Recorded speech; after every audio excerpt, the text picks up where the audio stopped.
I met Marcos Garza when we were doing radiothons for St. Jude Children's Research Hospital. We needed sponsors to help us raise money, and he's always the first one to jump in. I would describe Marcos and his team as upstanding, someone you can trust, and he is just a genuine guy. Marcos has been very generous. He has a genuine concern for people. You need somebody that cares about you. And that's what Marcos is, and that's pretty much what this firm is. The Garza Law Firm. Let us help.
might have won this. He did by 2/100ths of a second over Brandon.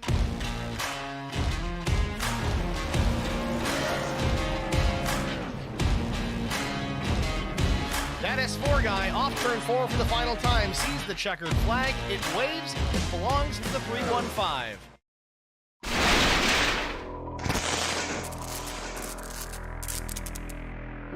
Checkered flag.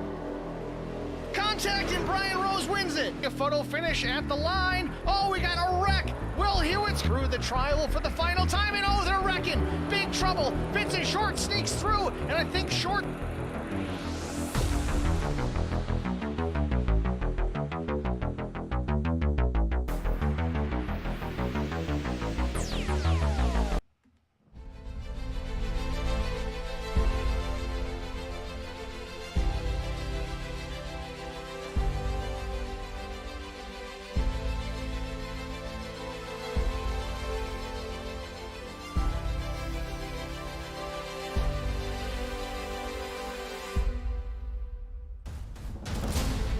Nestled in the Sonoma Mountains near a geographic formation known as Sears Point, Sonoma Raceway has been a staple on the NASCAR schedule for over 3 decades. Sonoma presents a unique challenge for drivers of big stock cars or trucks. While a 1.99-mile, 10-turn stock car configuration cuts off 2 slow turns and a half-mile of pavement, there's still plenty of ups and downs and zigs and zags for the drivers to cope with. Keeping the tires and the brakes in good working order while maintaining a competitive pace is one of the biggest challenges these drivers face all season long. Until it was taken over by Speedway Motorsports in 1996, the facility endured a turbulent history under a variety of names and owners, one of which was a Hollywood studio. While the circuit opened for competition in 1968 under the name Sears Point Raceway and hosted USAC, IndyCar, NASCAR West, Stock Car, SCCA Pro, and amateur races, it failed to perform financially and was closed down 2 years later. In 1973, the track reopened as a venue for amateur sports car competition and a separate drag strip for drag racing, but it wasn't until 1989 and the arrival of NASCAR's Top Series that the track's prospects truly began to brighten. A $60 million improvement program began in 2000 has catapulted Sonoma Raceway into the top rank of American motorsport facilities. Tonight, it's race number 7 of the No Bull Racing Series. That's coming up next on HBR TV.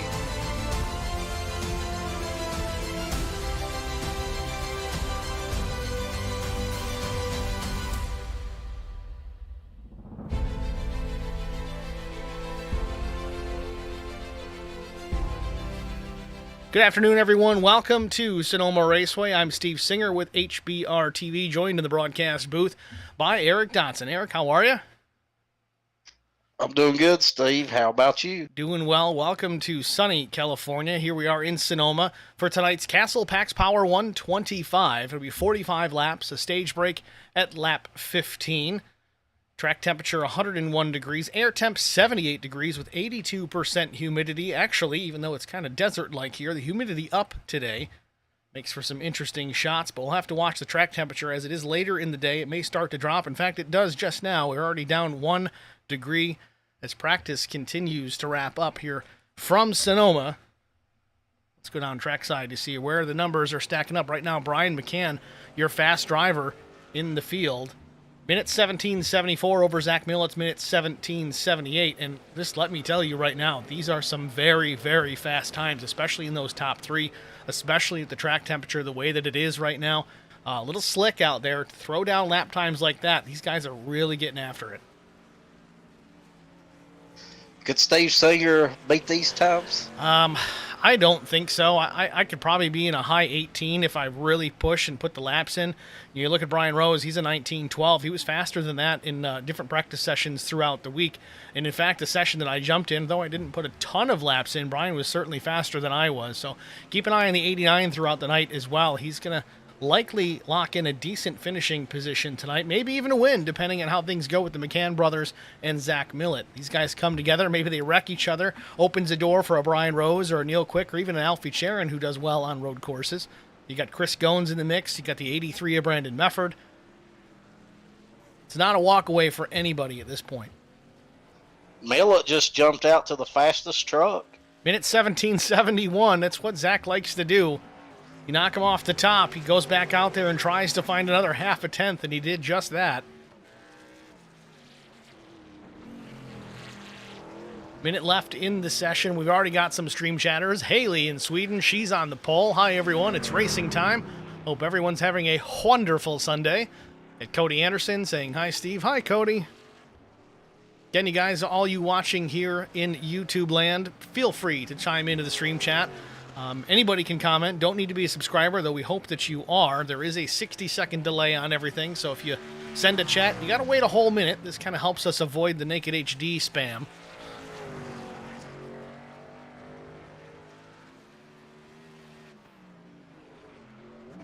Taking a look at the point standings coming into tonight. Brian McCann, the fastest on top as far as the points are concerned, 282. Channing Ballou, P2. Then it's Brian Rose, Neil Quick, Zach Millett. The top 5, Kason Plott, Brandon Mefford, Keaton Burnett, Jeremy Paris, Thomas McMullen in the top 10. Then Eric Beadle, Doug Wysocki, David Bradford, Kevin McCann, Mark Truxell, Matt Goodell, Jesse Redding, and Alfie Charon back to the 18th position.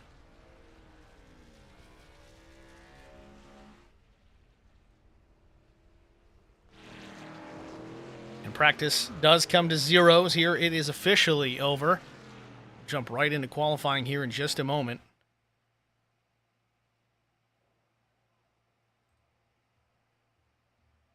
So who's going to wait? We're going to pull the track temp up right now. 103 degrees now, 99 degrees. It is starting to come down.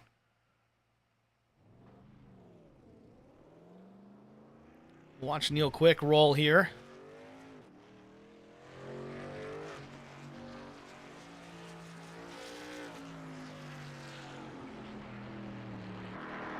Is there any type of strategy kind of going out on this lap? I know it's a long way back to the start-finish line for the time to start.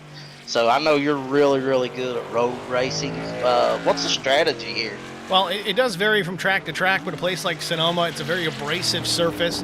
There's a lot of rhythm to it, but there's also some heavy braking, a lot of slow-speed corners. You also don't want to get too much heat into the tires too early, though. With that said, Millett was talking to us early. He did mention that his fast lap was his third lap out. Now, I don't necessarily know if that was out lap +2, so keep a close eye here in qualifying. The second lap likely to be fastest, but you don't want to put too much heat into them because in the qualifying session, you're just not going to have enough time to cool them back off.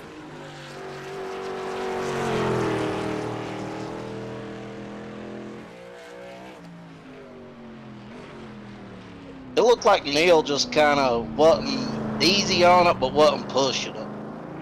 Well, the out lap, again, you really don't need to pick up the pace until you're exiting turn 11. In fact, that's one of the strategies, too, is back up your entry into that corner, that final hairpin, to have a really good exit, maximize your straightaway speed across the line.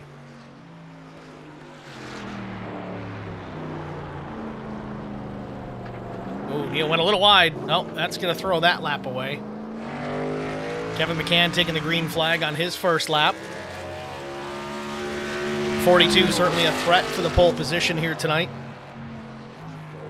So if they get an off track, it doesn't count the qualifying lap, correct? You get one off track, and it will absolutely negate the lap.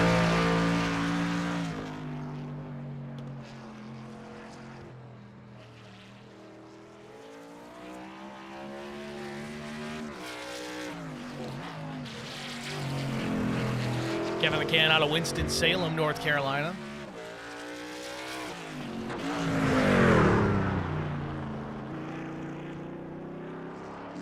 He's looking smooth so far. To no one's surprise, Kevin McCann is fast on ovals. He's also fast on road courses. It's always a battle between him and his brother Brian. These guys are likely to start within one position of each other.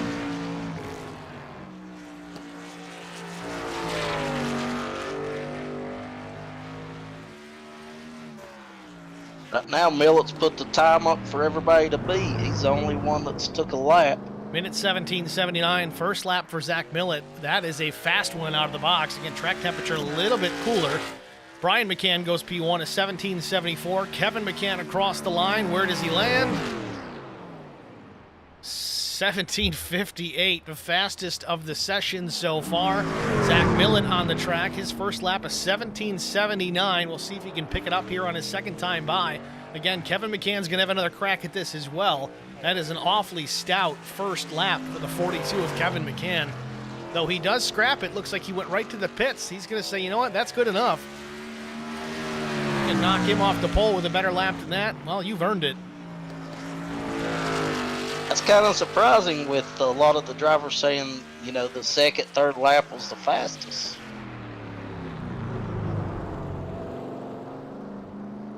Doesn't mean it's out of the equation here, but again, right now, Millett out of turn 11. Let's see where he ends up. Little wiggle, keeps the power down. Lap 2 for Zach Millett. Third quick still, actually slower, 18:17. Top two right now, Brian McCann, Kevin McCann in reverse order. A 17:58 for Kevin, a 74 for Brian. Now, Brian rose through turn 11. His first lap in 18:38. Let's see if he improves. He improved from practice time. Track temperature continues to come down.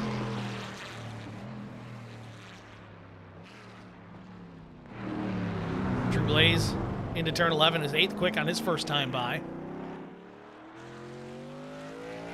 Really loose right there. Yeah, even still struggling to get the power down and keep that truck going forward. Now, Drew is someone with a lot of road experience, isn't he? No, not quite. Honestly, Drew is more of a dirt guy more than anything else. He just doesn't run that much of it. He's awfully fast on asphalt oval, but he's picking up some skills here on the road side of things as well. He's a pretty balanced race driver all around. So you watch Alfie Charon here, 1:20:47 for his first lap, 11th quick. Alfie's not a shabby road racer either. He can get it done.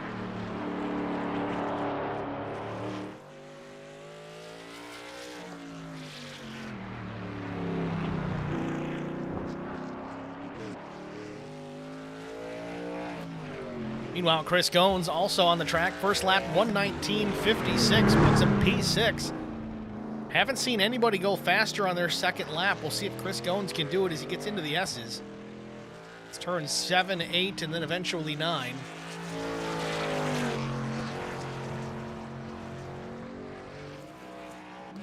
Woo! He got the hammer down, sending her sideways. Slides it off of turn 10. Probably could have gone a little wider on his entry. Little dancy through 11. Runs a little bit wide. Really want to pin the truck down to that inside curb.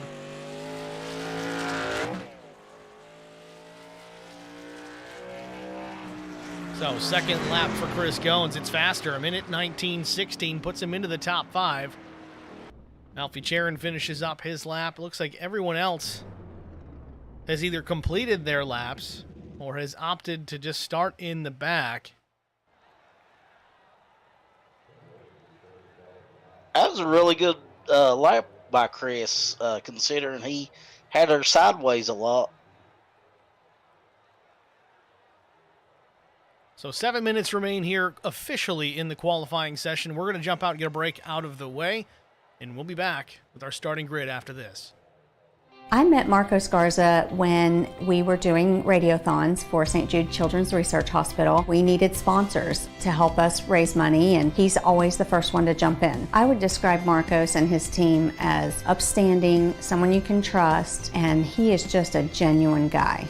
Marcos has been very generous. He has a genuine concern for people. You need somebody that cares about you. And that's what Marcos is, and that's pretty much what this firm is. The Garza Law Firm. Let us help.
Back to Sonoma Raceway, the Castle Pack's Power 125 on the pole position with a blistering lap of 1 minute 17.582. It's the 42 DuPont machine of Kevin McCann. Outside front row, just a tenth and a half off that pole speed, it's brother Brian McCann with Brian McCann Racing. Row number 2, the 315 with Holler Boys Racing. He'll start third. It's Zach Millett in the 315. Brian Rose, Holler Boys Racing teammate, starts outside row 2 in the 4th position, the Track Bar Media number 89. Starting in row 3, the 28 of Chris Goins with Right Turn Racing. He'll start 5th. 6th goes to Neil Quick. The 2 with Quick Esports. Alfie Charon's going to start the 7th position, the Prestige Worldwide Racing entry. To his outside, from the IROC Series, it's Brandon Mefford.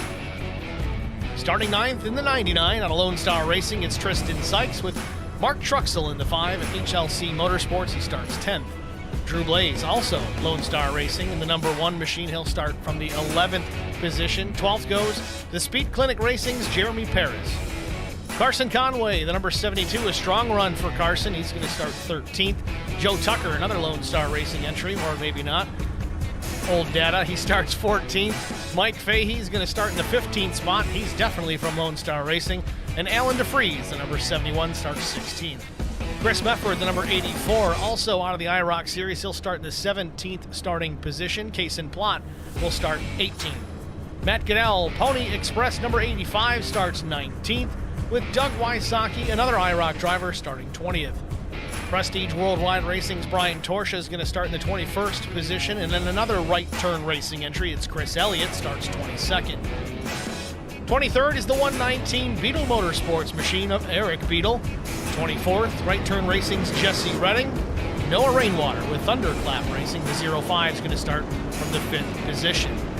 Eddie Rose is going to roll from the 26th and final starting position on the grid. Number 88 machine will be shotgun for today's race. It's your starting grid from Sonoma Raceway, the Castle Pack's Power 125 on its one of only pace laps before we take the green flag here in just a few moments. Who are you going to take tonight, Steve? This is a tough one. This is probably the toughest call we make all season long, is who's going to win on this road course. It used to be that, no-brainer. Zach Millett all day long, he was going to win these road courses because he just go out there and absolutely dominate. But you bring guys in here like the McCann brothers, even Brian Rose is every season getting faster and faster on road courses. Chris Goins with a good qualifying spot. It's tough to say. I'm not going to pick Zach. He asked me not to, so I'm going to go with Kevin McCann.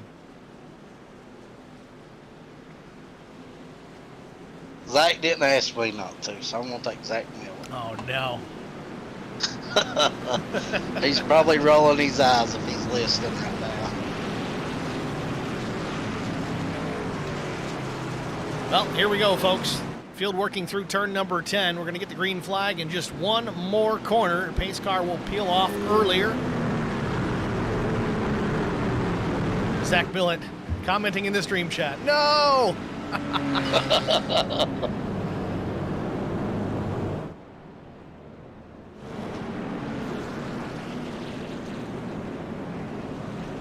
Both the McCann brothers holding this field down. The final bend before the start-finish line, the green flag waves, and we're underway from Sonoma. They both got a really good start there, as the 42 looks like he may have a little jump. That didn't last long. Brian McCann goes right to the lead.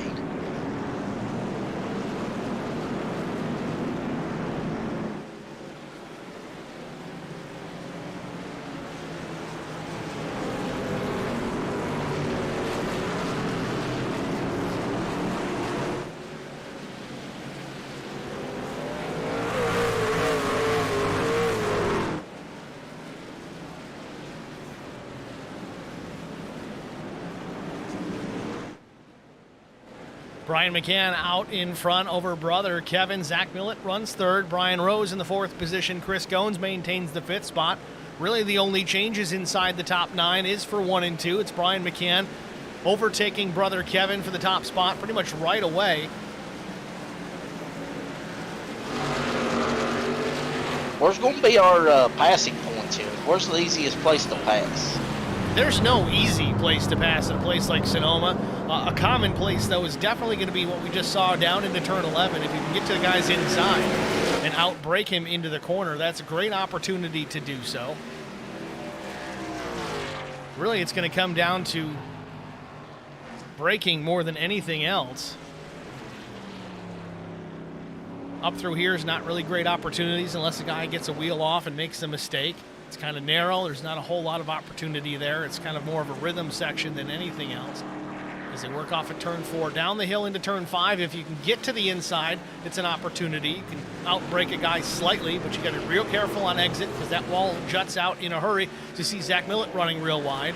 Here's another chance right here. You can try and set up a guy for this position, but once you get through there, you get into the S's, turns 7, 8, and 9. Really not any great places here to make a move. Very difficult to run side by side. You're just going to cost both trucks time. So if you don't have the pass complete by the time you get to the S's, you kind of got to back out and just follow in line.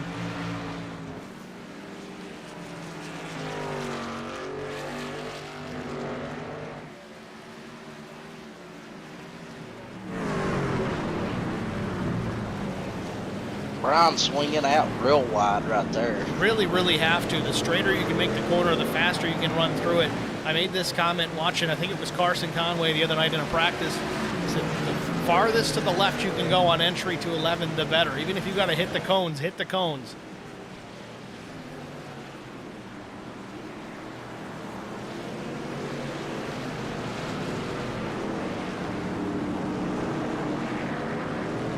Kevin McCann in the second spot. Zach Millett runs P3. Again, it's not going to be 100% about who's the fastest here. Yes, that does help. It comes into play. As you see, these guys are really stretching it out over Brian Rose already. But it's going to be how to manage the equipment, manage the tires. Again, only 2 sets over the wall available and a 55% fuel load. Drivers are going to have to manage the fuel here in the second stage. First stage, they're going to have plenty to get to the end of it.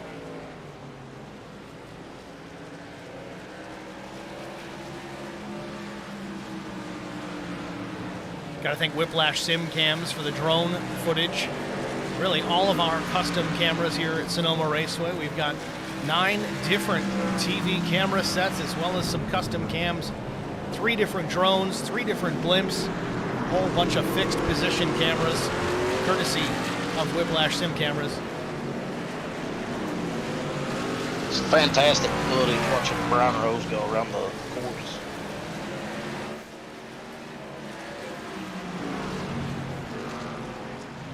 Brian's got to be loving this, honestly. I mean, he's certainly not where he wants to be. He's 4th, which is a good position to be in, and I'm sure he doesn't have super high expectations to put a challenge to Zach Millett or the McCann brothers, as those guys are just lights out on road courses. But to be up here in the 4th position, he's got Chris Goins behind him, a familiar driver he's raced with, of course, Neil Quick in 6th. He's got clean air out in front of him. He can just run his laps, take care of the truck, be easy on it. As long as he can stay ahead of Chris Goins, not have to fight for that position, keep some distance between the 89 and the 28, I think Brian will be a happy camper. Yeah, I remember when we first started iRacing, our whole goal was to not wreck and hope other people did and move up. And now, you know, he's up there in 4th position, kind of leading that second group. Watching Carson. 21 may have some damage.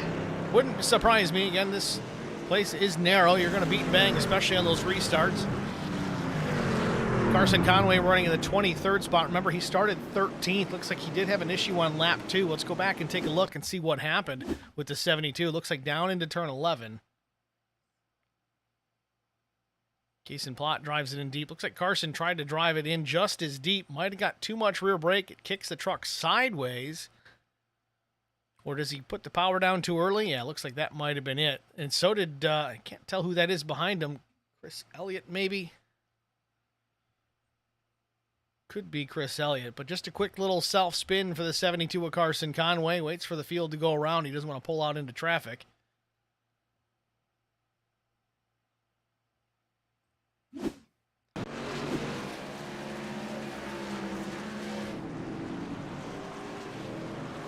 Seeing an issue with True Blaze on track that we must have just missed. Let's take a look at that. This was just a moment ago, exiting turn 10, gets the truck over the curb. Maybe down into turn 11 that this kicks in.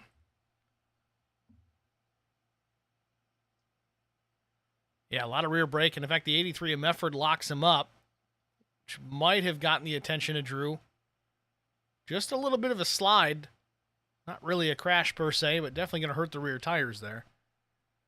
Jeremy Paris also having an issue. Looks like, again, turn 11 seems to be the hot corner today. This all happening. Must be a chain reaction here. Guys getting into 11, seeing smoke, panicking a little bit.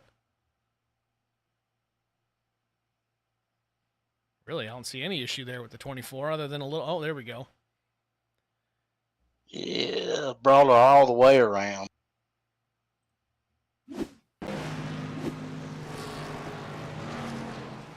So, Brian McCann, still your leader. Go ahead, Eric. Turn 11 seems like our problematic turn so far. Watching these top three drivers here, the gap has closed down really between all three of them. McCann had stretched it out a bit over the brother Kevin. Millett was back 2 full seconds for a time, but now that gap's just under 1 full second.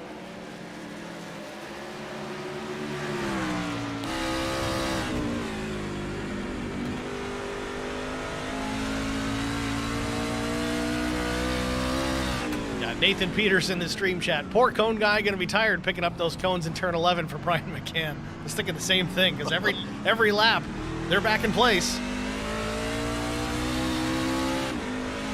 Who needs a bat boy when you got a cone guy? He's making it work. I mean, he's the class of the field right now. His brother and Millett's right there though. Yeah, Brian's certainly not getting away, but I think this could also really be translated to Brian trying to take care of the tires. I know we're going to have a stage break here. I think it's lap 15.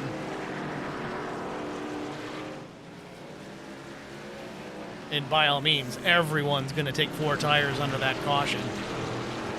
The question will be, though, the green flag stop that we will ultimately have here at the end of this race. Will you see anyone go fuel only? I don't expect that to be the case, but it is possible. As Brian Torsch and Alan DeFries having an issue also in turn 11. They also get away from it, so no harm, no foul. Ooh, is that Alfie? A little loose down the straightaway. It could have been. There's 3 trucks out there. They all look the same except for the number on the door. Right on board with Kevin McCann. As he tries to reel in brother Brian. Real loose coming off the exit there. They're loose off every exit at this place. There's plenty of power underneath these trucks. Of course, slow speeds. You're trying to put that power down with almost no downforce because you're just not going fast enough. Kind of makes you think a guy like Drew Blaze would actually find some success here at Sonoma. Being able to, A, drive a truck that's completely sideways on a regular basis, but also being able to drive the truck with the throttle versus the steering wheel. Speaking of that, Drew Blaze already up in the 9th position. He's up 2 spots.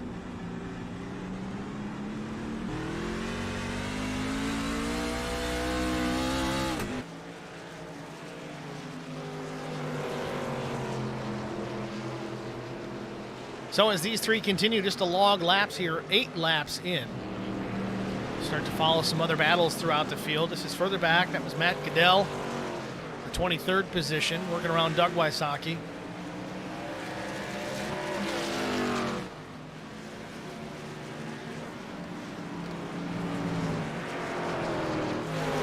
Chris Goins running in front of Neil Quick. That's 5 and 6. And Alfie Charon in behind Neil. The Prestige Worldwide Racing number 51.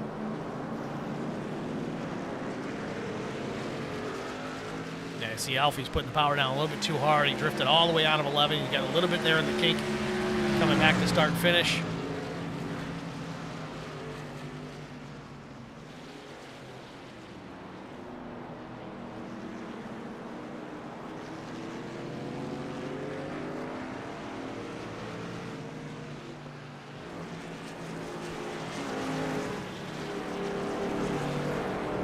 Neil Quick right behind Goins right in front of this. He may make a move right here. Definitely trying to set Goins up for a pass. Goins is a pretty accomplished road racer in his own right. Neil Quick, though, again, he was a part of the first road racing series that Superior Class Auto Racing put on a little over a year ago. It was a GT1 series, so sports cars. It wasn't stock cars type vehicles, but through the course of the season, Neil got better and better, and he's been putting a lot of time into the craft here. He's alongside Chris Goins here into the S's. Chris is smart. He's going to let him go, but he might give up 2 spots here. Alfie's to the right side of Chris Goins as well, coming out of turn 10. Tough break. But yes, going back to Neil Quick as he's back into the top 5. He's continued to hone the craft. Ran the Daytona 24 with a group of drivers. Ran well. Certainly not afraid of learning road racing, and he's done a pretty good job with it. Yeah, I mean, we say it every week. Neil is the type of guy that, whether it's short track, super speedway, whatever, he is road course. He's always going to find his way up front. He's just all around good. Up front, top 3 unchanged. Brian and Kevin McCann. Then it's Zach Millett.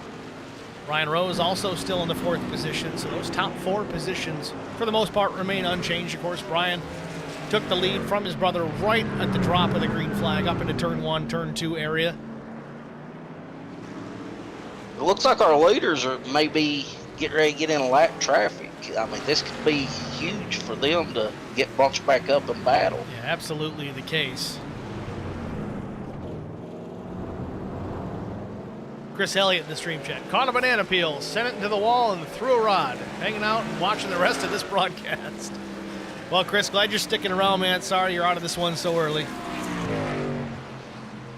Some drivers in pit lane here. Oh, some big-time damage to Brian Torsha.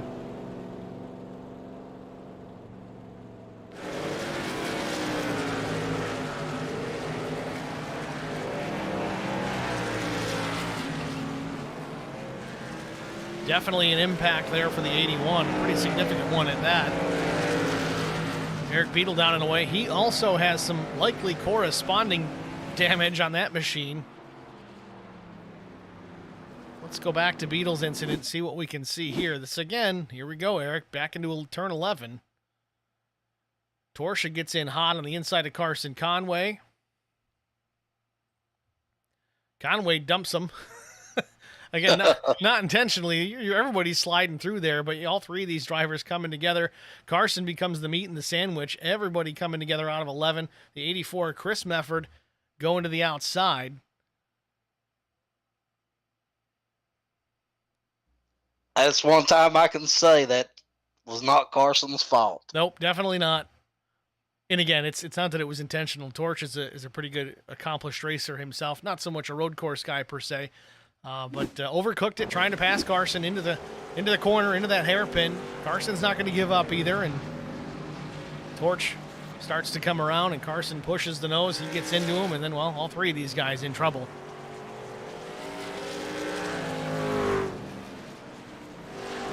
Carson Conway pretty banged up, too.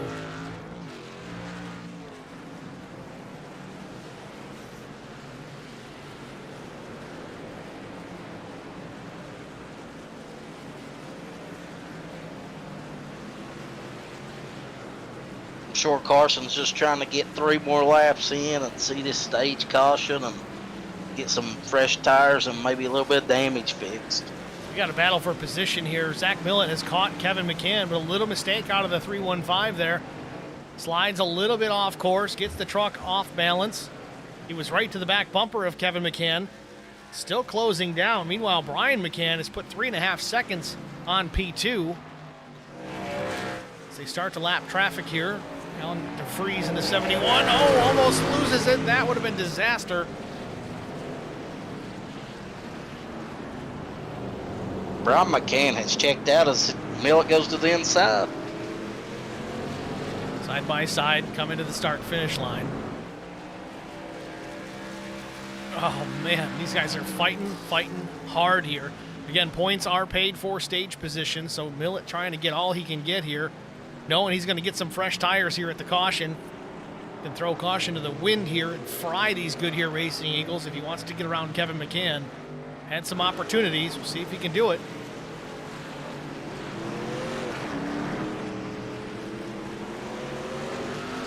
He's done a great job of keeping the truck under control. I mean, he has really been trying and been all over the place, but he's kept her straight for the most part and kept going.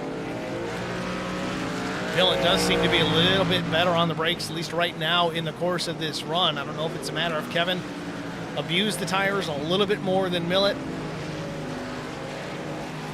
And we didn't see anybody challenging for the positions after lap 1. They just kind of rode along in those positions.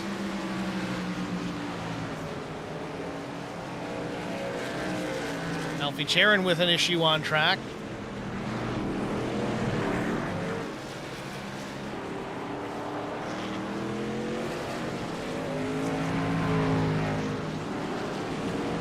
Back to the front here, lap 14 goes up on the board. Kevin McCann starting to stretch it out once again over Zach Millen. It's about 5 truck lengths as the cross start finish.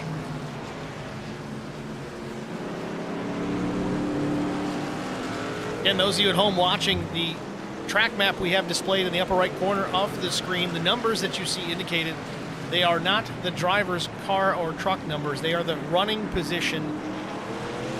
So first, second, third. Obviously, you see the 1 there coming out of turn 5. That's Brian McCann.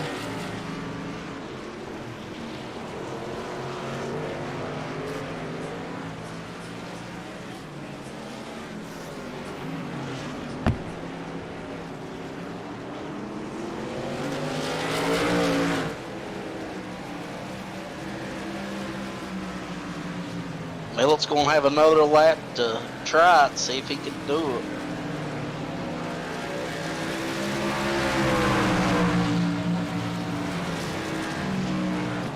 Really no need for them to worry about trying to catch Brian at this point. Again, the caution will be out shortly.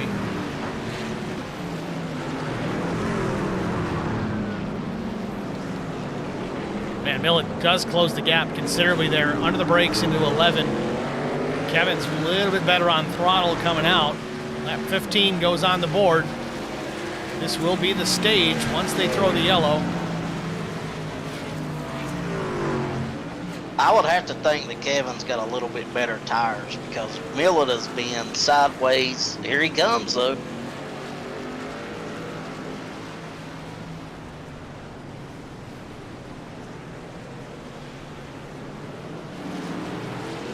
Now Kevin's pushing hard, too. You see how crossed up that truck was at the top of the hill. Now down into 5. Oh, real loose. Got to worry about Jesse Redding there in the mix as well. Millet goes to the inside. A lot of loose grip down there. Nothing to really work with for Zach Millet. Way too far to the bottom, into the marbles. Gets on the brakes and the truck gets all sorts out of shape. Stays with Kevin McCann through the S's.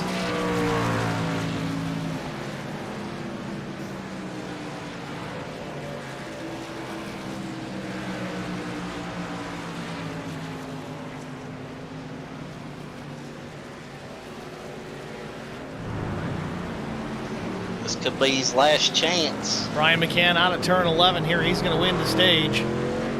Into 11. Kevin McCann and Zach Millet. Zach puts the power down and almost loses it.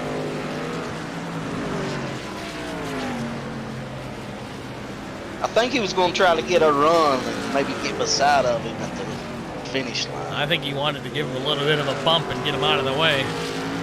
You think so this early? Caution, caution. Do you need anything to drink or anything like that? Not sure what the situation there, but the caution was never thrown.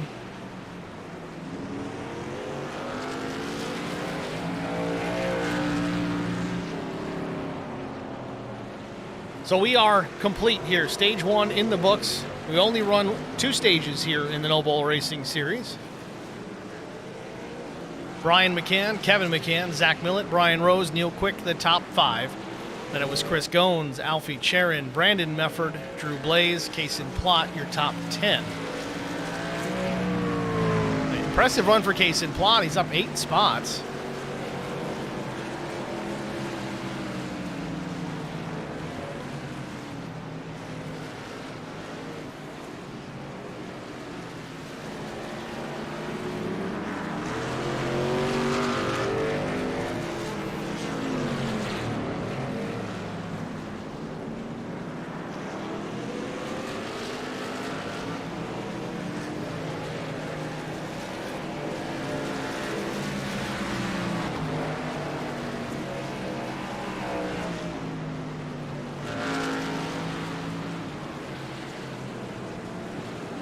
So they continue on another lap here. They got to catch the pace car at some point.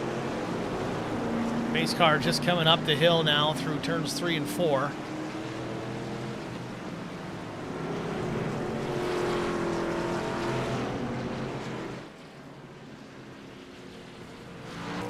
I'm no road course guy, but I would have to figure that these pit stops are going to be crucial for track position where it's so hard to pass. Well, you certainly don't want a mistake, especially, I mean, you never ever want a mistake in the pit box because that's just wasted track position. But 4 tires and fuel, it's going to be the recipe for everybody involved here tonight. I don't see anybody taking just 2 or none for that matter. Maybe, just maybe on that final stop where it's going to be a splash and go under green. But again, it remains to be seen. I don't anticipate that. But yeah, making a mistake is going to be tough because it is so difficult to pass here. You got 11 turns, but only 2 or 3 of them are really suited for making passes.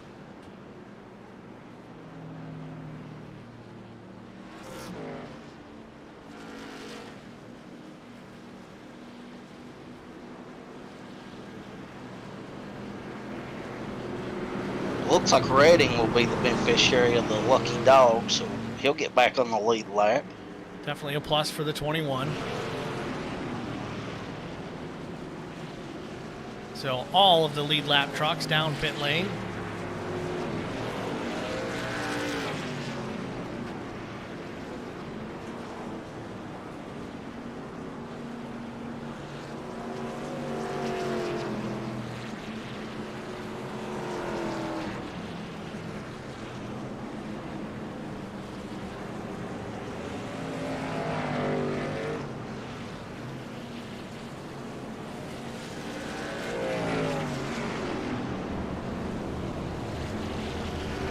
Just like that, the top 5 trucks all in a row.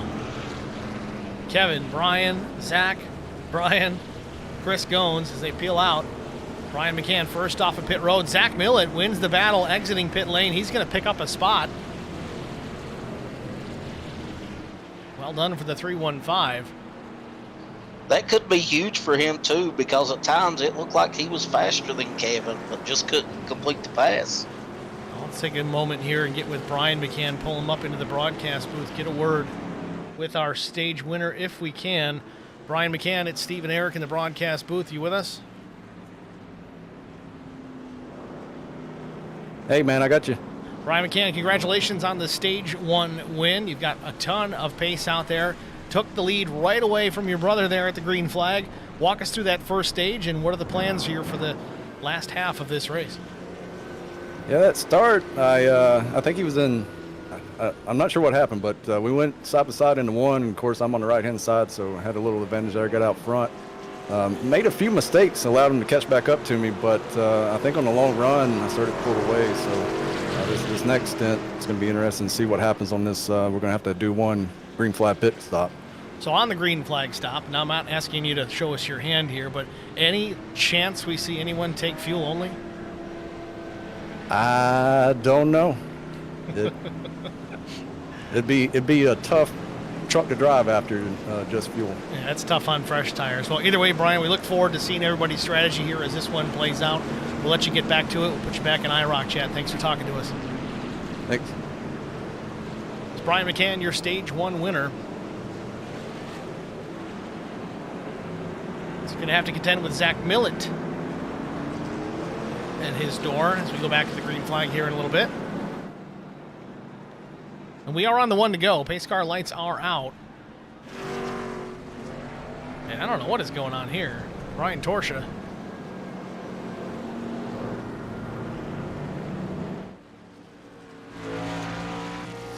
I mean, we're on the 1 to go. I think Torch has got to try and get back around here.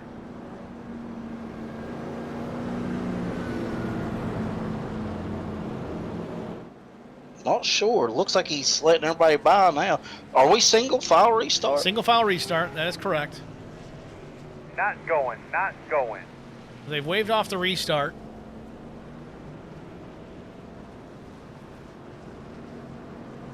So with that, we're going to jump out and get a break out of the way while we can. We'll be back after this. Stay with us.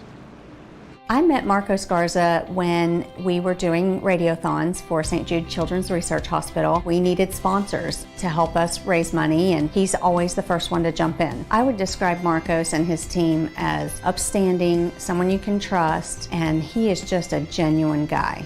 Marcos has been very generous. He has a genuine concern for people. You need somebody that cares about you. And that's what Marcos is, and that's pretty much what this firm is. The Garza Law Firm. Let us help.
Back at Sonoma Raceway, 20 laps in. It'll be lap 21 when we get the green flag.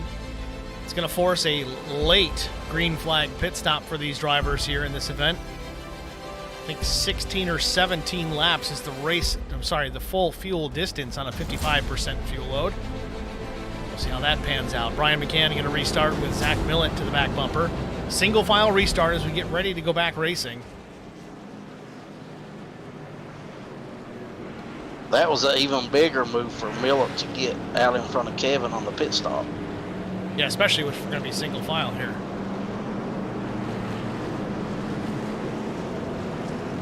Green flag. Brian McCann fires already. Barney's waving the green. We're back underway. The top three got out to a real good jump on Brian Rose.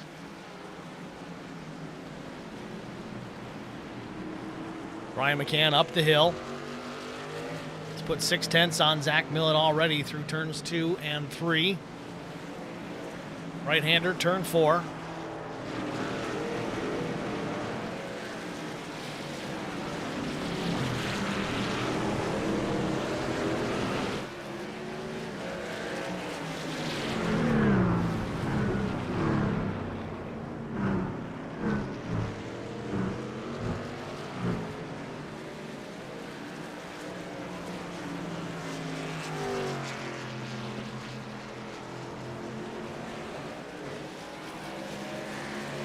Millett has cut into the deficit just a bit. It was a couple of tenths worse than it is now. There's certainly parts of the racetrack that McCann is faster versus Millett, and then it kind of seesaws back and forth. Millett taking a peek to the inside, not enough room to make anything do with it.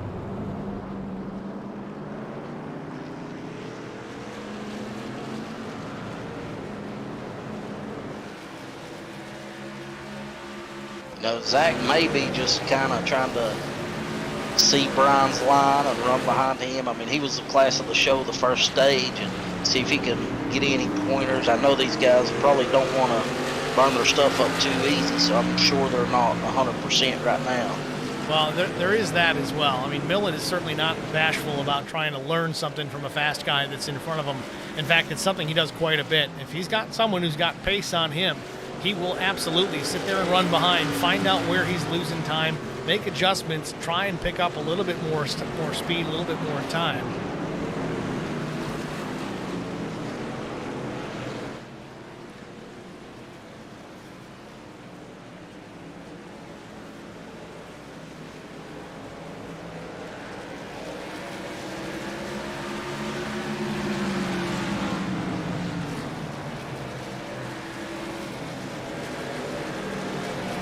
That 3 trucks looked fast the whole race. I think he's led every lap, so it's going to be hard to get around him. Zach's really going to have to get it together. Yeah, Kevin McCann, of course, your pole sitter here this afternoon, was not able to lead lap 1. In fact, wasn't really able to lead turn 2. Brother Brian took that away from him right away. Tell you though, Kevin's all over the tailgate of Zach Millett here. It's about a truck length behind. Really gained a lot of ground up the hill into turns 1 and 2.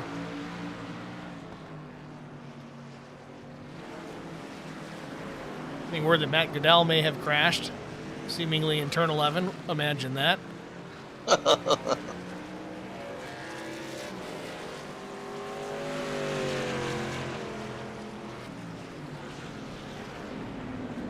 Battle for the lead, though. Brian McCann still has it. Millett must have learned something, or Brian made an uncharacteristic mistake, because Millett is right there.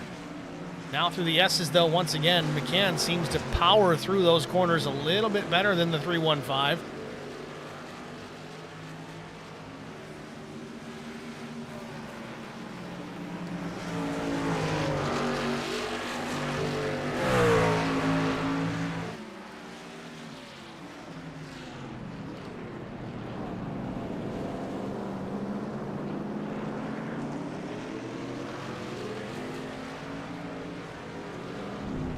Tristan Sykes, an off-road excursion in the number 99. Well, Rainwater had his share of it as well. Yeah, definitely good job keeping the truck straight and back in action.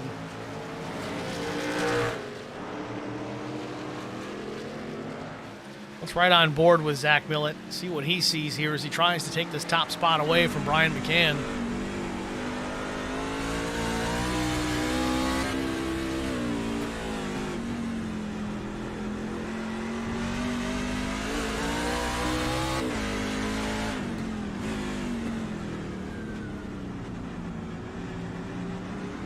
Remember, if Brian McCann can win this race, he is part of the No Bowl money race that this is. If he wins here, he was part of the top 5 at Kansas, which is what qualified him for it. If he wins it, he'll take home some cash.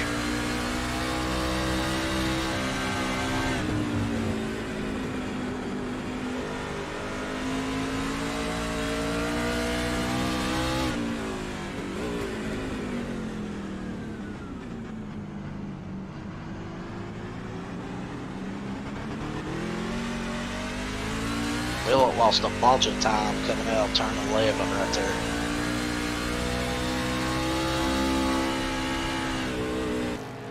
I gotta be honest, it almost seems like Millett's pushing a little bit too hard. He's gonna burn up those good years. I know he's a very competitive guy. He wants to have that lead at least for a lap. McCann is definitely very strong.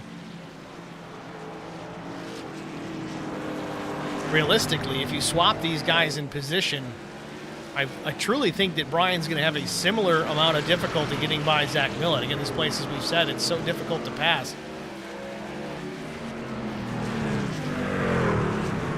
One thing I did notice there, out of turn 5, is Millett's running really wide left side of the curb where McCann is not. Certainly running a greater distance is Millett. If that was a much longer straightaway, I could see the benefit of it. It's just not really the case. You see he's down to 0.6 of a second, just a little bit under.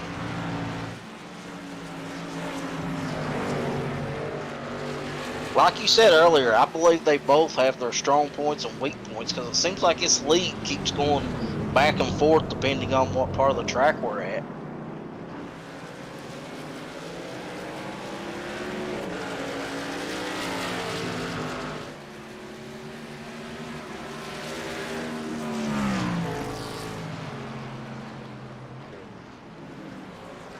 Up the hill again, 20 laps to go. Ooh, Kevin McCann off the track, it looked like.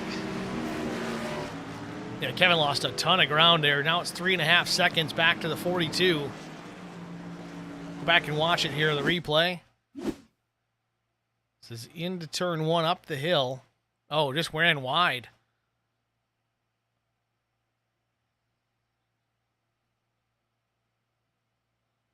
Very, very uncommon mistake out of the 42.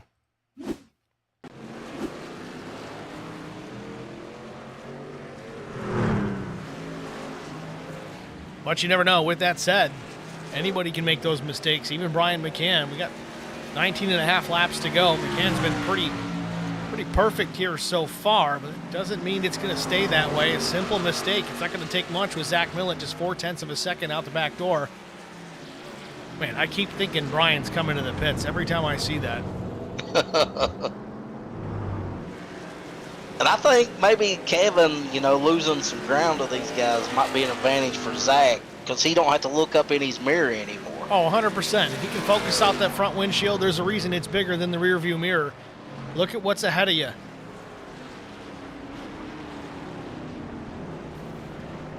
Eddie Rose has crashed.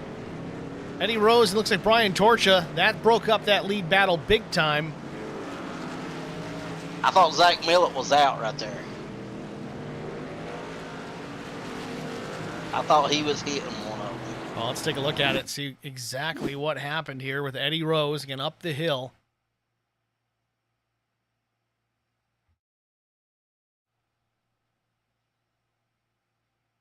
Jesse Redding coming down the bottom. I'm not sure what's going on here with the 88, way off pace. Oh, no, it was Brian Torcha.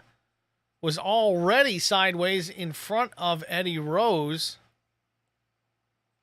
Millett, oh, man. Torch, you got to hold the brake, my man. Do we got a view from Millett's truck on that one? We will.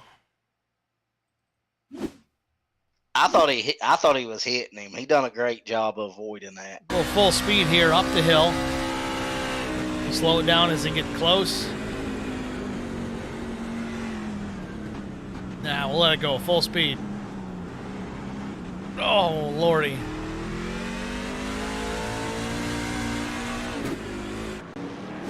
I know Millett's probably upset he lost a lot of ground, but I mean, it could have been a whole lot worse. It looked like it was going to be a whole lot worse. 100%. Looks like Eddie Rose may have crashed again since then. We'll take a look at this. This is, I think, down into turn 5.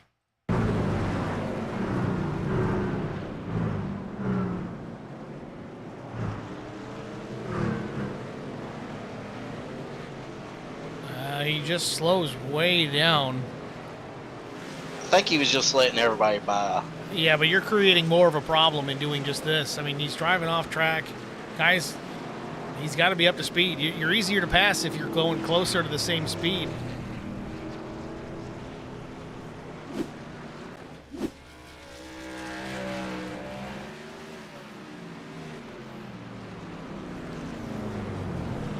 Chris Elliott says, Right Turn Racing donating Millett some new pants on that one. So Brian McCann enjoying a 1.4 second lead over Zach Millett. Millett, he's got a lot of work to do at this point. He was right there on the back bumper of McCann, but he's got to push even harder now. These guys are running very similar lap times, except McCann is still a bit faster. Last time by was a minute 19:40 to Millett's minute 19:53, so almost a tenth and a half faster than the 3:15. That is not going to get it done for Zach. Again, P2 is not terrible, but he wants to win, and he's used to doing that on these road courses, especially in the trucks. Could we see a 2-tire stop from Millett? Maybe a little gamble. I mean, but really, you have the experience here. How much would that help when you're kind of going right and left turns? Well, you got to still look at the racetrack. Look at the map. You've got your first turn up the hill is a left, and then it's a right. So that's an even. Then it's a left, and then it's a right. So that's still even.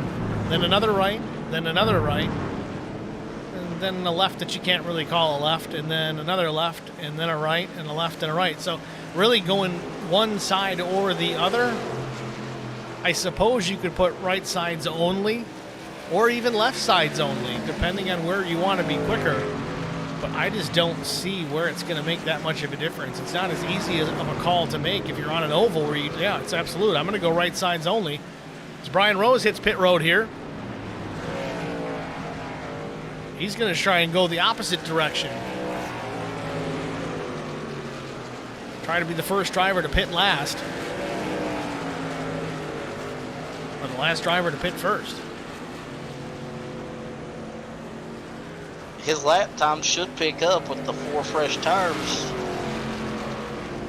So we'll see if maybe this can pay off. I know it looked like he was already about 18 seconds back. And we'll see how this pays off, and it depends on where he blends back in with the field. If he's got clear sailing in front of him, this really could pay off. Right sides on the truck, Sunoco Racing Fuel going in. Crew goes around to the left. 16 laps to go here at Sonoma Raceway. The Castle Packs Power 125. Gets it full of fuel, and Brian's down and away. Now, with his particular stop, it was kind of a no-brainer. You have to put fuel in it enough to get to the end, so he had time to do that and put 4 tires on it. Now, these guys that might wait to the last handful of laps to make their final stop, it's a splash and go. Okay, maybe you gamble. Maybe. I don't know if I would do it, but I don't know. If I'm Zach Millett, maybe I give it a shot. Maybe if you're terrible, you're still a couple of seconds off leader's pace with fresh tires. Maybe you still do it because there's just not enough time to get caught. It's a tough call. It really is. So with 15 to go, we're going to jump out here, get our one and only HBR TV side-by-side out of the way. Stay with us. We'll be back after this. I met Marcos Garza when we were doing radiothons for St. Jude Children's Research Hospital. We needed sponsors to help us raise money, and he's always the first one to jump in. I would describe Marcos and his team as upstanding, someone you can trust, and he is just a genuine guy. Marcos has been very generous. He has a genuine concern for people. You need somebody that cares about you. And that's what Marcos is, and that's pretty much what this firm is. The Garza Law Firm. Let us help.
Back at Sonoma Raceway, Zach Millett peels off from the second spot to hit pit lane, as does leader Brian McCann. No, not the case. don't know why it's saying Brian McCann's in the pit lane. Maybe just because how he's entering. It has said that since the last caution. So Zach Millett in the pits. Does he take fuel only? No, he's going to put some Goodyears on that thing. He was losing ground considerably to Brian McCann.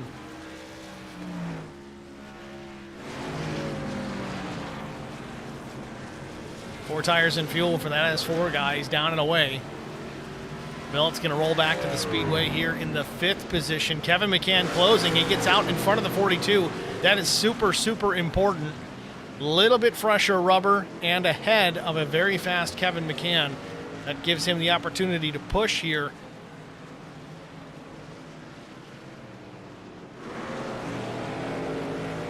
You know, I think obviously the longer McCann stays out, the better it is for Millett and his brother Kevin. Well, it depends. You know, we talked to Brian after the stage, and we asked about, does anybody gamble and take fuel only? Here's the thing.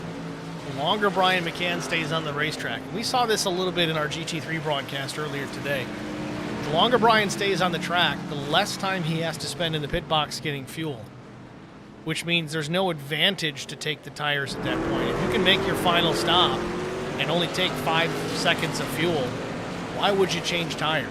Because you can gain all that track position. Of course, you've got a pretty decent lead right now. He's up 25 seconds. I see him dragging this all the way to the end of his fuel run and getting fuel only and no tires. That's what I see happening. So you see, looks like Mike Fahey off the track.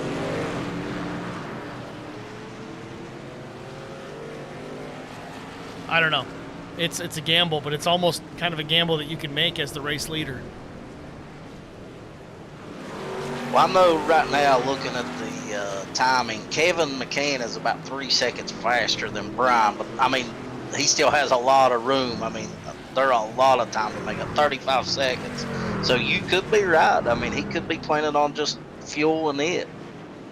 Well, we're going to have to wait and see. 10.5 laps to go. McCann, Brian, that is. Just crossing the stripe right now. Again, 25 seconds back to the 2 of Neil Quick. Neil just getting through turn 10.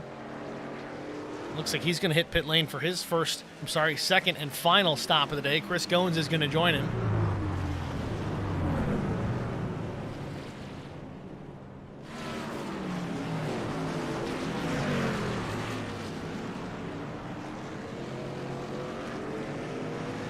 So Neil Quick and Chris Goins hit pit lane. That's going to move Millett back to P2, some 32 seconds behind Brian McCann. Now, let's do some math. Brian McCann's last pit stop. Well, let's not even go with that because that was under yellow. Zach Millett's pit stop under the green flag. Total pit lane time was 51.57 seconds.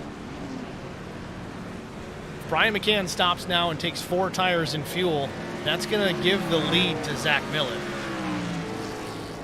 If he gets fuel only, it could still be really close. We'll have to see how this plays out here, because looking at it right now, this could be bad.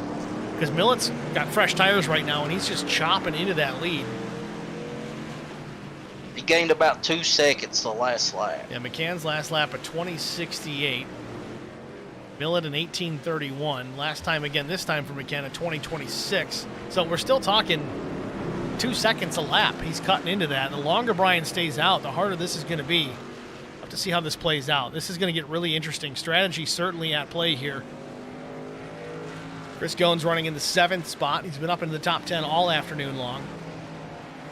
Brian Rose still having a solid day in the 4th position. Not moving up, but not moving back. Started P4, and that's where he rides.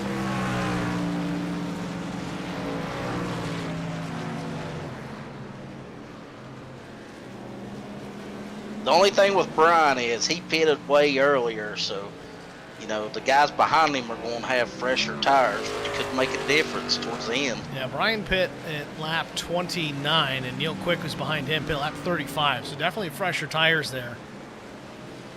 And there's not a whole lot of time between those two. In fact, that battle's going to heat up here pretty soon. See Brian up the hill, and he'll quick right there.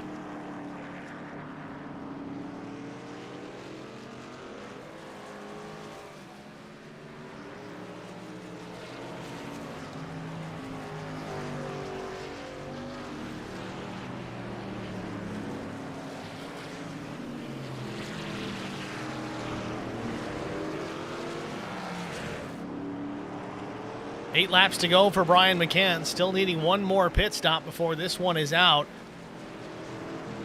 29 seconds back to second place running Zach Millett.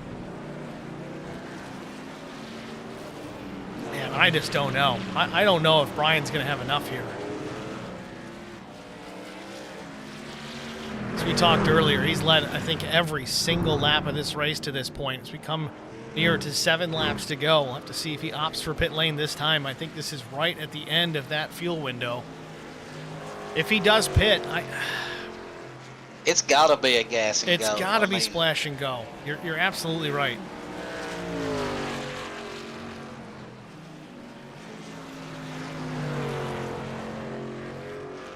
One thing about McCann, with the experience he has as he comes, the experience he has, I'm sure this is a educated and experienced strategy he has. It's not a gas. No, certainly not his first rodeo. We'll see what he does here. I'm thinking gas only, but the same token, tires wouldn't surprise me either. I just don't know. I don't have the experience that he does by any stretch. But we'll see. Millett's about 2 seconds a lap faster, so he would have to come out around, 14 seconds ahead. Well, here he is now. Brian McCann in the pits. Does not go on jacks. Fuel only stop for Brian McCann. Splash and go. 7 seconds in the pit box. Saved him 7 seconds on the racetrack with 7 laps to go. Sevens are wild here at Sonoma Raceway. We just left Vegas, didn't we? He's got a second and a half, a little over second and a half on Millett right now. I think this is not a good sign for Brian McCann. He's got no rainwater, lap traffic. He's got to dispose of him quickly. He does. But Millett coming fast the top of the hill with fresher rubber. I just don't know. Brian's going to have to block his ever-loving tail off to keep the 315 behind on equal footing. It was close. Brian McCann still had him by about 1/10 and a half. But Brian McCann, his last pit stop was fuel only. Millett pit on lap 33, 5 laps before Brian McCann, but he took 4 tires. Does he have enough? You can see Millett just keep cutting into the lead. It's under a second now. Don't think Brian's going to have the time. And in all reality, I think he was dead meat either way. If he took the tires, he's going to be 7+ seconds behind. I don't think he'd even be in the top. He'd be 4th. He would be 4th at that point. No, maybe 3rd. Yeah, he would be top 3. So as it is right now, of course, you make a pit call here. You want to come out as the leader. He's done that, but Millett's 2 truck lengths behind here. It's less than 6 laps to go. Can Zach Millett reel in Brian McCann? 0.6 of a second here, top of the hill, down into turn 5. I think Millett is just going to take his time here, a couple laps, make sure he don't make no mistakes. Millett's a smart racer, and he knows that he's faster than Brian, and he knows that Brian doesn't have tires right now. There is more than 20+ years of iRacing experience in these top 2 positions right now. If you add them up, Millett's been on here over 10 years, Brian McCann over 10 years. This is going to be a battle. And honestly, I think McCann is quicker than we thought he would be. See, Millett's not willing to go as wide into 11 as Brian is.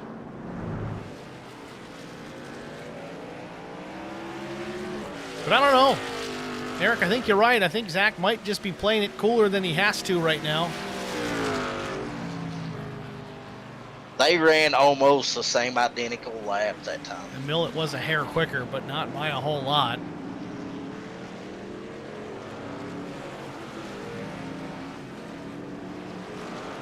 You know, there always is the chance that Zach tried too hard and has burnt his tires way down. I don't know. I think him getting out in front of Kevin McCann was the biggest thing he could have had happen. It's only 2 lap pressure tires over Kevin. Kevin real loose out of the corner. He gathers it up.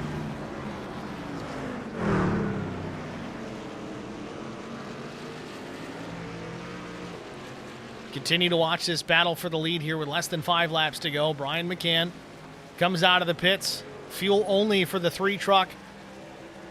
With the hard charging Zach Millett in behind with newer tires.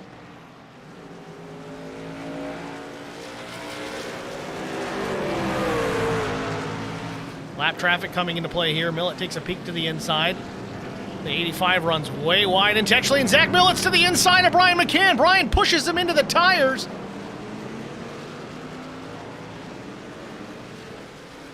McCann gets away here, about a 3/4 second advantage now. Millett lost all kinds of time there. About 3 or 4 tenths Zach has lost, but still 3.5 plus laps to go. I think that is just going to make Zach angry. I think he's done trying to drive conservatively. Haley in the stream chat, 4 to go. Less than that now. Getting crazy. Still more lap traffic to deal with. Millett right there, gains a lot of time back. Yeah, I think that little jump hurt Brian as he's working towards this lap traffic. Millett runs wide here, keeps the momentum up through the S's, still nowhere to go. He's all over the tailgate of the 3, into the S's, coming to 3 laps to go. Millett is there, less than a truck off the back bumper of Brian McCann.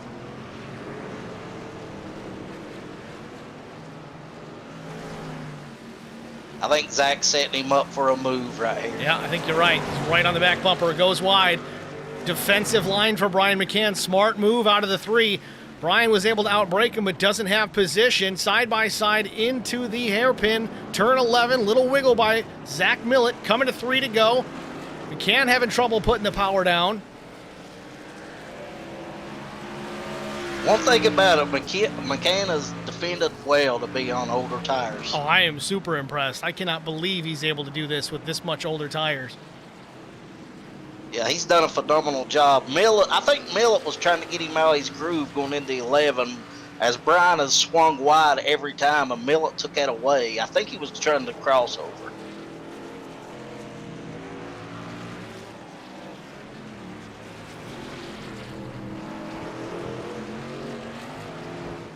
Brian McCann, a very good road racer. Zach Millett, a very good road racer. These two going at it here late at Sonoma Raceway. I honestly think, though, if Millett was able to get by the 3 here, he could set sail and put some distance on him at this point. But right now, it's just so tough to pass here. These older tires, even though McCann's able to run some decent laps, Millett is still a tick faster every time by. Just not enough to get on by.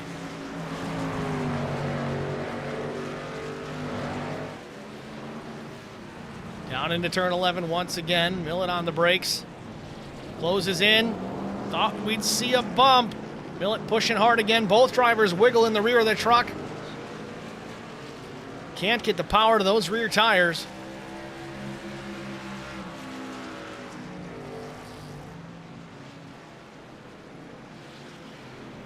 More lap traffic to come into the mix. This might be Millett's opportunity here.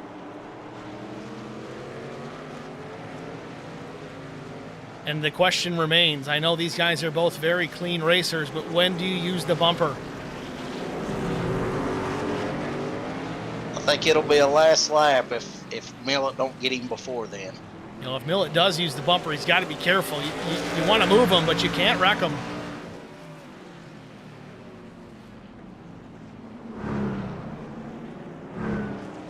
Less than 2 laps to go into the S's. They're approaching some lap traffic. Mark Truxell in the 5. This is the worst place to be catching a lap truck.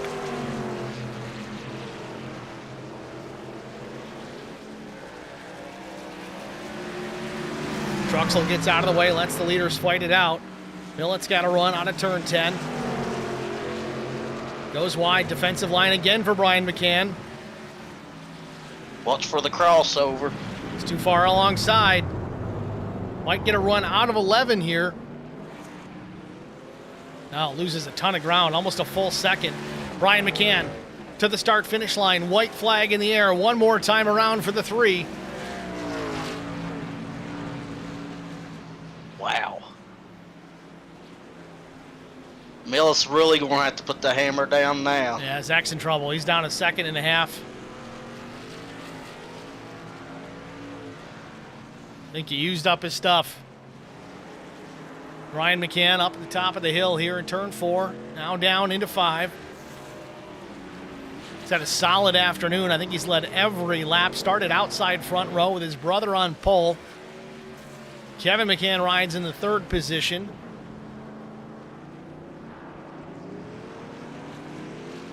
Remember, Brian McCann stands to win some money here. Just keep it together a few more corners. Turn 8. Then the left-hander, turn 9. I think he's got her as long as he don't make a mistake.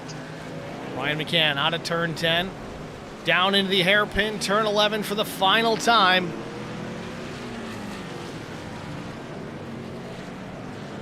Last corner, Brian McCann, a little wiggle, no worries, no pressure out the back. Checkered flag is waving for the 3 of Brian McCann. He wins the Castle Pax Power 125. Zach Millett finishes 2nd. Kevin McCann brings it home in the 3rd spot. Back to Brian Rose. He's working the S's. He's got Chris Goins to the back door watching this battle. Goins would love to jump into the 4th spot. Right here's his last opportunity. We'll see if he tries something. Defensive line for Brian Rose. Very well played. Maybe a bump coming from Chris Goins. Not close enough to do it. Hammer down. Back to start finish. Brian Rose is going to finish 4th. Chris Goins a solid top 5.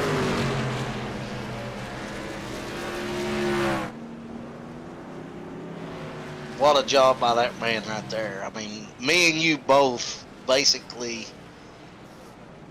wasn't giving him a chance at the end, and he doesn't.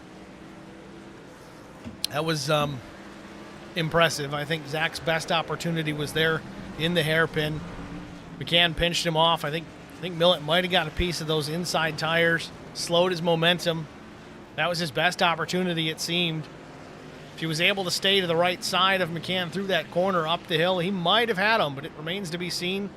It didn't happen that way. Brian McCann stays out in front, eventually pulls away on that last lap, takes the checkered flag. Phenomenal job by him. Great race. Probably the only driver out here that only used one set of tires.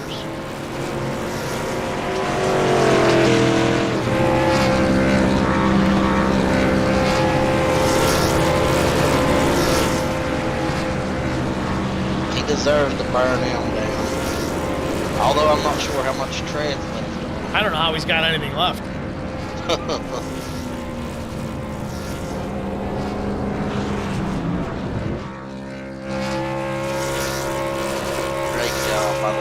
I think it's his 2nd win of the season. Burn it down. He's going to blow it up.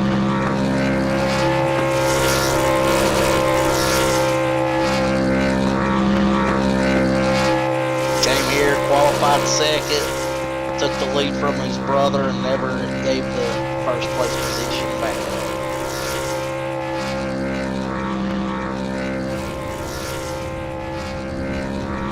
Unreal burnout.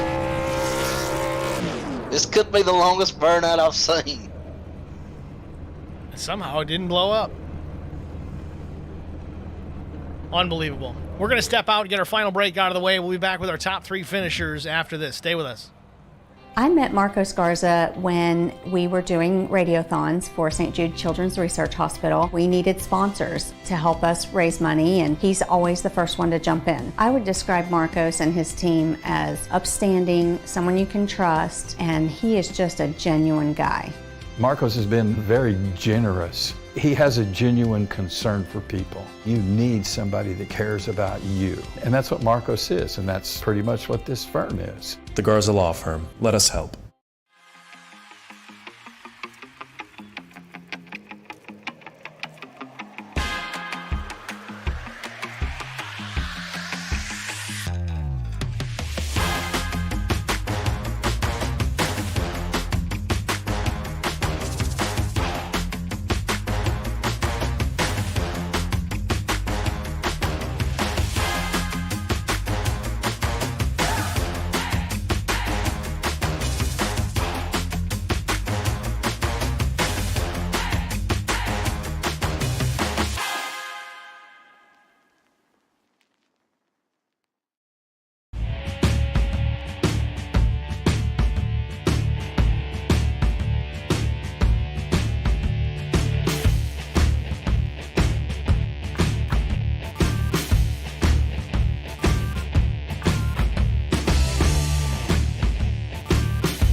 Back at Sonoma Raceway, the Castle Packs Power 125 won by Brian McCann. Also wins that no bull bonus.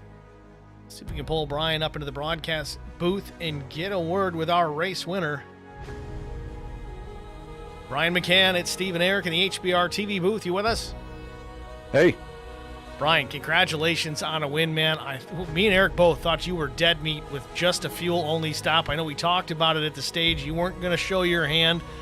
A little bit of foreshadowing, but I still can't believe it. You pulled out there right in front of Zach Millett and held him off with relatively equal lap times the rest of the way. Walk us through those last handful of laps fighting off the 315. It was you, Eric, and me. I thought I was done for when I came out and I saw him behind me like 2 seconds. I thought I could time it to where I come out in maybe like 4 or 5 seconds, and I was like, yeah, I could probably do that on old tires. But man, when I came out and he's like right on my bumper already, I was like, there's no way. I thought Zach and Kevin was going to blow my doors in. And Zach was fast, and I had to block him several times just on the track.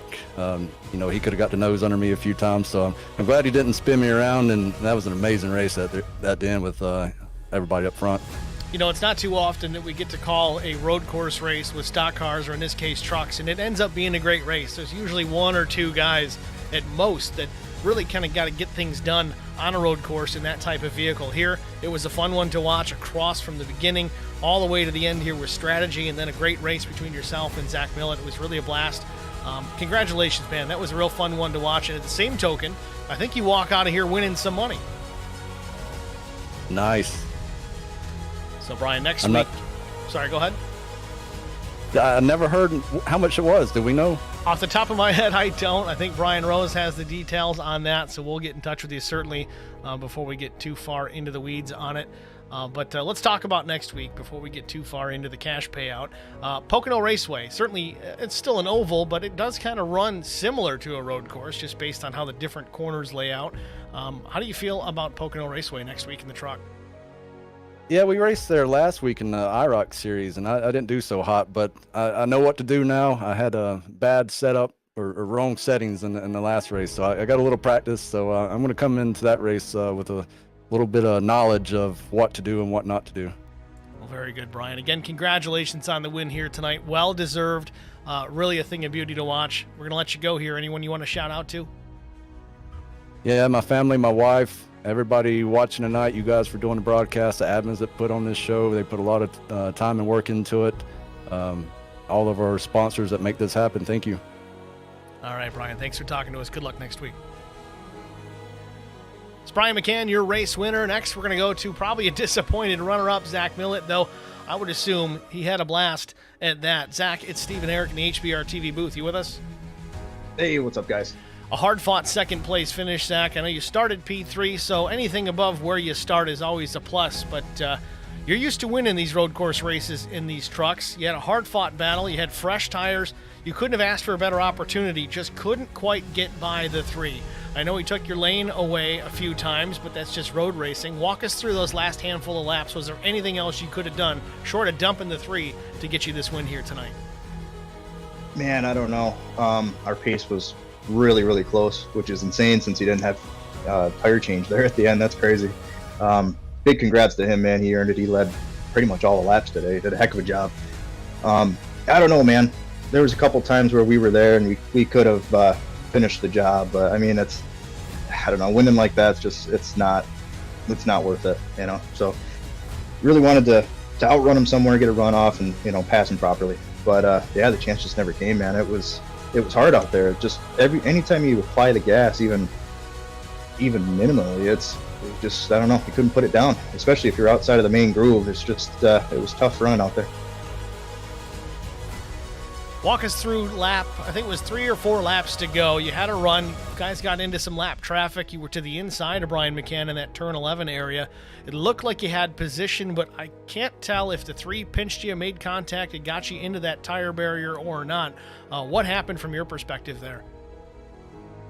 Yeah, it was pretty tough with the lap traffic. It put us both off on a different line, different than what we were used to. So we definitely had the spot there, the position, but yeah, it was either gonna, turn left and turn him completely sideways, or turn right and hit the tire barrier and ruin our race and possible podium. So it was just a choice I made to stab the brakes and, live for the next lap. So a second place finish here at Sonoma. Of course, it's not the win that you wanted, but still a solid finish. And the good news is no win penalty going into Pocono Raceway next week. Tell us your thoughts and about your chances running out at Pocono, the Tricky Triangle, next Sunday. Well, I think the IROC guys are going to be really tough there next week. I know they just raced there, so they got a ton of practice, full race in there for practice. So we're going to have to put some laps in and hopefully be competitive. And God, if we can get another podium, I'd be pretty stoked.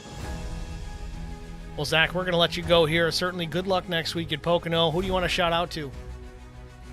I'd like to thank you, Steve and Eric, for HBR TV and the broadcast tonight. The guys over at Right Turn Racing, Noble for everything they do for this league. Track Bar Media, Eric Dotson, State Farm, Castle Products, and shoot me a follow over on Twitch at that S4 guy.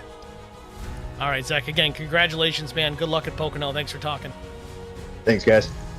Zach Millett, your runner-up here at Sonoma Raceway. I'm blending Pocono with Sonoma. We don't have Kevin McCann to chat with. He exited the session really quickly as soon as the checkered flag fell. Not sure if he had a different issue going on, but he's also not available in Discord. So no third place interview for the driver of the 42. But again, he did finish in P3. Started on the front row. Probably not the finish that he wanted, but still a solid one at that. So let's take a look at our race results. We talked to our top three already. That was Brian McCann, Zach Millett. We did not get to Kevin McCann, but he still gets credit for P3. Brian Rose, 4th. Chris Goins was 5th. Finishing in the 6th position was Neil Quick. Brandon Mefford, 7th. Drew Blaze, a quiet 8th place finish, though. Did work his way up a few spots and got a solid top 10 out of the night. Tristan Sykes, P9. Happy about that top 10, I'm sure. Jeremy Paris was 10th.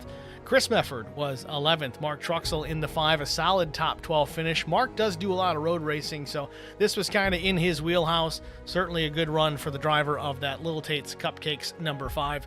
Kason Plott with Speed Clinic was 13th. Joe Tucker was 14th. Noah Rainwater was 15th. 16th position went to Mike Fahey. Jesse Redding was 17th. Matt Goodell was 18th. Alan DeFries, P19. 20th went to Doug Wysocki. Eddie Rose, 21st. Brian Torsha was 22nd. Alfie Charon, 23rd.